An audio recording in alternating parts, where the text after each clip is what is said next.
მოგესალმებით, ეთერშია STAS-ი საინფორმაციო გამოშვება დღის მთავარ სიახლეებს მარიამ ელიავა გაგაცნობთ. საქართველოს ეკლესიამ ახალი კათოლიკოს პატრიარქი აირჩია. ქვეყნის 152 კათოლიკოს პატრიარქის საპატრიარქო ტახტის მოსაყდრე. სენაკისა და ჩხოროწყუს მიტროპოლიტი შიო გახდა. მეუფე შიომ 22 ხმა მიიღო. რაც შეეხება პატრიარქობის სხვა კანდიდატებს, ურბნისისა და რუისის ეპარქიის მიტროპოლიტმა იობმა 9 ხმა მიიღო. ფოთისა და ხობის მიტროპოლიტმა გრიგოლმა კი 7 ხმა, გაუქმდა 1 ხმა. საქართველოს კათოლიკოს პატრიარქი გაფართოებულ საეკლესიო კრებაზე აირჩიეს. როგორც ქიროტონიით უპირატესმა ეპისკოპოსმა, მიტროპოლისმა ანანია ჯაფარიძემ შედეგების გამოცხადებისას აღნიშნა, ხმის დამთვრელმა კომისიამ იმუშავა პატიოსნებისა და კონფიდენციალურობის სრული დაცვით გამჭვირვალედ. შეგახსენებთ, სრულიად საქართველოს კათოლიკოს პატრიარქი უწმინდესი და უნეტარესი ილია მეორე 93 წლის ასაკში 2026 წლის 17 მარტს გარდაიცვალა, რის შემდეგაც დღის წესრიგში დადგა საქართველოს მართლმადიდებელი ეკლესიის ახალი მამამთავრის არჩევის საკითხი.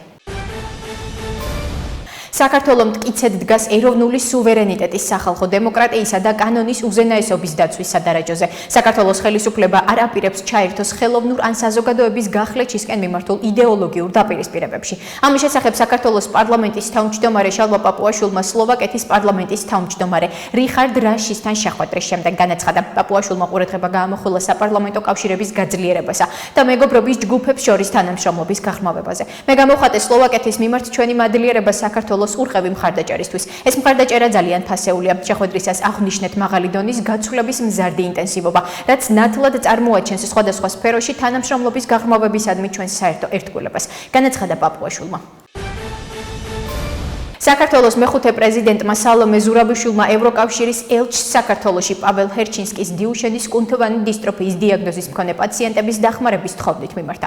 ზურაბიშვილის წარმომადგენელმა ოფიციალური წერილი ევროკავშირის ელჩს უკვე გადასცა. ამის შესახებ ინფორმაციას მისი პრესსამსახური ავრცელებს. მათი ცნობით, წერილში ზურაბიშვილი ევროკავშირის ელჩს დახმარებას სთხოვს დიუშენის კუნთოვანი დისტროფიის დიაგნოზის მქონე პაციენტების დაფინანსების შესაძლებლობებისა და სხვა მხარდამჭერი მექანიზმების იდენტიფიცირებაში, რაც მათ ტვირთის შემსუბუქებაში დაეხმარება.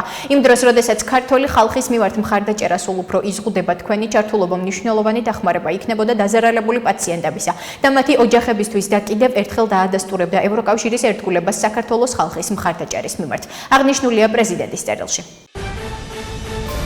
დიდი ბრიტანეთის სამეფო ოპერის თეატრი კოვენტ გარდენი პაატა ბურჭულაძის გათავისუფლებას მოითხოვს. შესაბამის განცხადებას ბრიტანული გამოცემა გარდიანი ავრცელებს. კერძოდ, სამეფო ოპერის თეატრი დიდი ბრიტანეთის პრემიერ-მინისტრ კირ სტარმერს მოუწოდებს, რომ ჩაერთოს პაატა ბურჭულაძის საქმეში. სტარმერისადმი წერილში სამეფო ოპერის თეატრის კასტინგის დირექტორი პიტერ კატონა აღნიშნავს, რომ ბურჭულაძე ისჯება როგორც გაფრთხილება მათთვის, ვინც ბედავს რეჟიმის წინააღმდეგ წასვლას. გწერთ, რათა თქვენი ყურადღება მივიყრო მსოფლიოს მასშტაბით ცნობილი ქართველი ოპერის მომღერლისა და ჩვენი ძვირფასი მეგობრის პაატა ბურჭულაძის მდგომარეობას, რომელიც ამჟამად წინასწარ პატიმრობაში იმყოფება და მის წინააღმდეგ სისხლის სამართლის გამოძიება მიმდინარეობს საქართველოს პრორუსული ავტორიტარული რეჟიმის მიერ. ბატონი ბურჭულაძის წინააღმდეგ წამოყენებული ბრალდებები სრულიად შეთითხნილი და უკანონო ამბობს მხოლოდ მმართველი რეჟიმის მიმართ კრიტიკული პოზიციის გამო დევნიან, ნათქვამია გავრცელებულ ინფორმაციაში.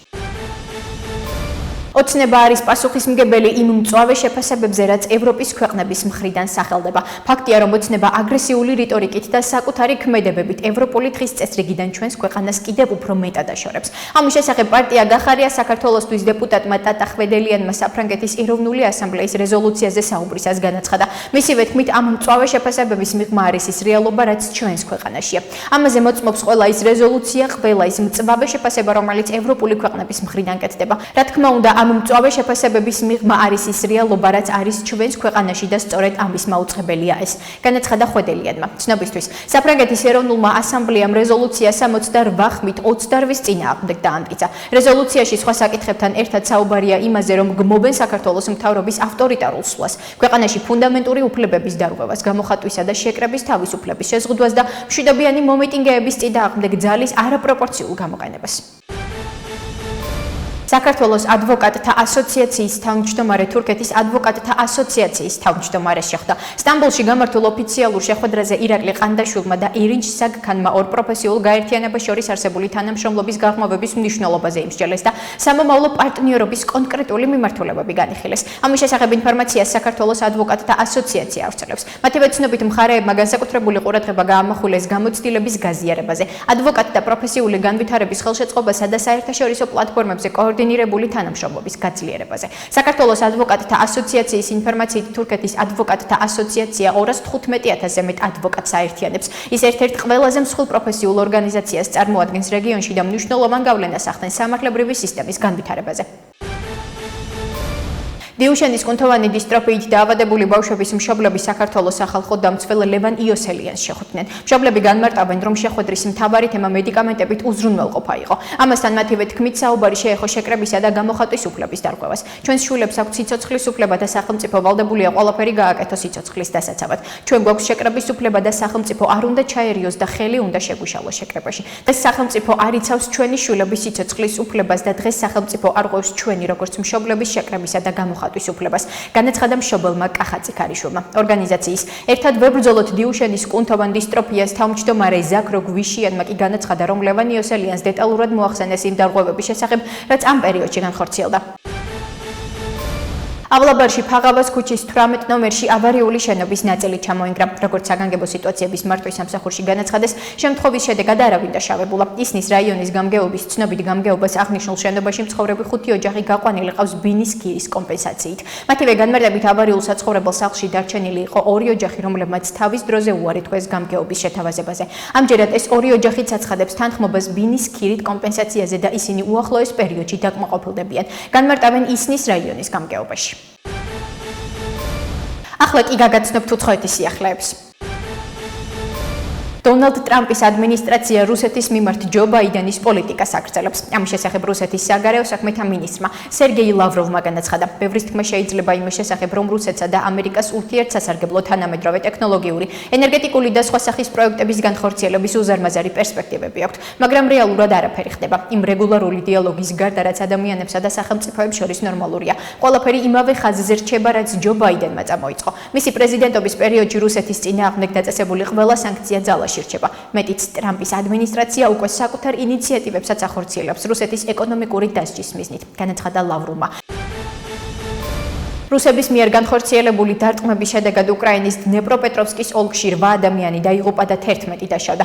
ინფორმაციას უკრაინული მედია დნეპროპეტროვსკის საოლქო სამხედრო ადმინისტრაციის ხელმძღვანელზე დაყრდნობით ავრცელებს. მისი ინფორმაციით კრივი რიგში 2 ადამიანი დაიღუპა და 4 დაიჭრა. მათგან ერთი მძიმე მდგომარეობაშია. სინელნიკის რაიონის დუბოვიკის თემში 4 ადამიანი დაიღუპა და 3 დაიჭრა, ხოლო ნიკოლაევის თემში 2 ადამიანი დაიღუპა. ნიკოპოლის რაიონში დაზარალდა თემები, დაზიანდა ინფრასტრუქტურა, კერძო სახლები და ავტომობილები, დაშავდა 3 ადამიანი, აღნიშნა განჟამ. უკრაინულმა მომლაპარაკებელთა ჯგუფმა დიდი ხნის წინ გადასცა რუსეთს სიები 1000-1000 სანაცვლოდ ტყვეების გაცვლის ფორმატისთვის, თუმცა მოსკოვი ამ პროცესს აჭიანურებს და ამაში უკრაინას ადანაშაულებს. ამის შესახებ უკრაინის ომბუდსმენმა დმიტრო ლუბინეცმა განაცხადა, მისი თქმით გაცვლაზე მუშაობა არ შეჩერებულა, თუმცა პროცესი ჭიანურდება. მაშინაც კი როცა რუსებთან რაღაცაზე თანხმდები, ვერასდროს იქნები 100%-ით დარწმუნებული, რომ რუსული მხარე შეასრულებს ვალდებულებებს. სინამდვილეში მუშაობა არ შეჩერებულა, მუშაობა და მოლაპარაკებები ყოველდღიურად მიმდინარეობს, განაცხადა ლუბინეცმა. მისი თქმით, უკრაინამ შეასრულა ყველა ვალდებულება, ახლა გადაწყვეტილება რუსეთზეა დამოკიდებული, თუმცა მოსკოვი პროცესს აჭიანურებს და ცდილობს მანიპულირებას. ისინი საერთოდ გაქრნენ რადარებიდან და პირდაპირ განაცხადეს, რომ ამ გაცვლისთვის მზად არ არიან, აღნიშნა პუტინმა. ამერიკის შეერთებული შტატების პრეზიდენტმა დონალდ ტრამპმა სოციალურ ქსელში სამხრეთ ამერიკის რუკის ფოტო გამოაქვეყნა, რომელზეც ვენესუელა აშიშის დროშის ფერებშია გამოსახული, წარწერით 51 შტატი. ცნობისთვის, ტრამპმა Fox News განუცხადა, რომ სერიოზულად განიხილავს ვენესუელის ამერიკის შეერთებული შტატების 51 შტატად ქცევას. პრეზიდენტის კომენტარის შემდეგ ვენესუელის პრეზიდენტის მოვალეობის შემსრულებელმა დელსი როდრიგესმა განაცხადა, რომ ქვეყანა აშიშის 51 შტატად გახდომას არ განიხილავს. ჩვენი ტერიტორიული მთლიანობის, სუვერენიტეტის, დამოუკიდებლობისა და ჩვენი ისტორიის დაცვას გავაგრძელებთ. ვენესუელა კოლონია არ არის, აღნიშნა როდრიგესმა. ასეთი იყო მიმდინარე სიახლეები მომავალ შეხვედრამდე.